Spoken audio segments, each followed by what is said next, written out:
Salut à vous, j'espère que vous pétez la forme. Aujourd'hui, je vais vous parler du personnage principal de la série Gotham, James Gordon.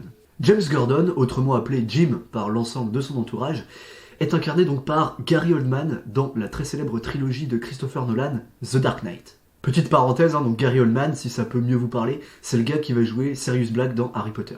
Mais bon, là on s'éloigne, on va parler donc du James Gordon plus jeune dans Gotham. La série commence lors du meurtre des parents donc, de Bruce Wayne, Thomas et Martha Wayne. Donc c'est là que la police intervient sur le lieu du crime. Et on va donc rencontrer un jeune James Gordon, donc voilà, âgé d'une trentaine d'années, on va dire 20 ans de moins que celui de la trilogie The Dark Knight.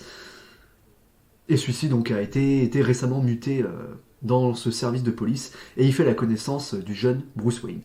Et pour Jim, c'est le début d'une longue carrière difficile dans la police, parce que à Gotham, la criminalité bat son plein, hein, elle est très puissante, et les flics honnêtes se font plutôt rares. Et il faut savoir que voilà, comme les gangs dominent tout, ont beaucoup d'argent, beaucoup d'influence, ils ont beaucoup de flics à leur service, et ces flics-là voilà, sont plus ou moins impliqués dans leurs affaires. En plus, pour avoir des infos lors d'enquêtes, donc Jim et son partenaire Harvey Bullock vont forcément, à un moment donné, avoir affaire à des criminels.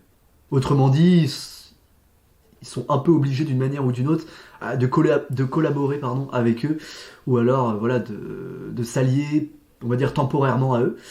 Bon, ça va pas forcément plaire à Jim, mais il va se rendre compte que pour faire avancer les choses à Gotham, il n'a pas trop le choix. Notre héros, c'est plutôt quelqu'un d'idéaliste, c'est-à-dire que le mec a un sens de la justice très profond, il veut faire les choses bien, il a un grand code moral, voilà, alors que c'est pas forcément évident dans le sens où ses adversaires ne font pas forcément la même chose que lui, ils s'embêtent pas à jouer à la même chose, quoi. Disons qu'il veut éviter de tuer alors que ses ennemis, ça leur pose pas de problème de le buter. Voilà, donc ils sont pas très coopératifs, on va dire. Les mecs jouent pas trop le jeu, quoi. Donc Jim va avoir affaire à des ennemis connus de Batman. On va notamment avoir le Pingouin, autrement appelé donc Oswald Cobblepot, qui est très important dans la série.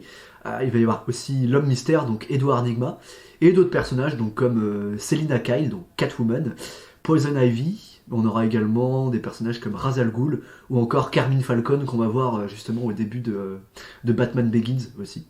Bon, la liste d'ennemis est très longue, mais je vous donne juste les plus importants. James Gordon sera donc un allié très proche de Bruce Wayne. Bruce Wayne, qui je le rappelle, est encore ado à ce moment-là.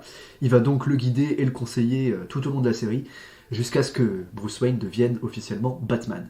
D'ailleurs, on verra aussi dans la trilogie The Dark Knight, de toute façon, que James Gordon et Batman collaborent étroitement. Mais le métier de justicier rendra la vie difficile à notre héros, tant professionnel que privé. En effet, il aura une histoire d'amour importante qui sera pas du tout facilitée par son quotidien mouvementé. En effet, il se fait très vite connaître des criminels de Gotham, et les criminels en question savent très bien que James Gordon n'a absolument peur de rien et est prêt à tout pour les arrêter. Mais ils savent aussi que parfois c'est bien de se le mettre dans la poche, et notamment Jim va évidemment fricoter avec des criminels, et parfois c'est aussi l'homme à abattre. Les alliances et trahisons font partie du quotidien des criminels de Gotham, et au milieu de tout ça, on a Jim Gordon qui essaye tant bien que mal de rendre justice dans un environnement où il n'est pas toujours évident, même pour lui, de distinguer ce qui est bien ou mal. Lui-même n'est pas parfait, et il lui arrivera de remettre ses propres principes en question. Voilà, c'est la fin de cette vidéo, j'espère qu'elle vous aura plu. Évidemment, je vous conseille de regarder la série, elle est top. Sur ce, je vous souhaite une bonne continuation dans vos vies, dans vos projets, et je vous dis à la prochaine.